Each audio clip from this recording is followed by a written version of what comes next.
Assalamualaikum hörmətli abunəçilər. 4-cü dəfədə 5 xanalı kvartiramız sroçni satıva çıxdı.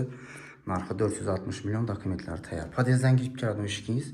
Gireyerimizdə bir xana boğan, pergorod yanıb taşab, şimdi oturaqdan dalan etkərlə.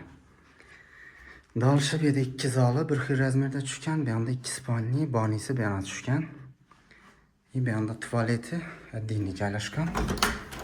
Tuvaletimiz. Bir oturadığım yer, arayanın kuxnası ana. Qaz plitə, kuxun deməyə bitişkə həmmə nərsələri kaladı görübdün olacağınız. Katyolam iskanatik duradığımda qaz uçur. Qaz, su, soğuk su muamma yox. 4-cü cəxə məktəbini yəni. Ulubek məktəbi doğrusu Titanikton. Beri kətdə zalı meymanxanası.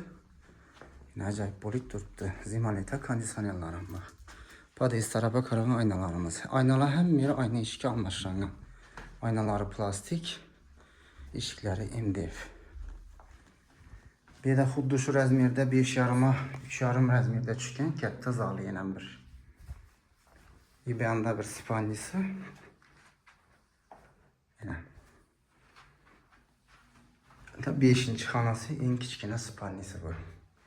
Şunun yanında banisi sanuzeli caylaşqı ilə.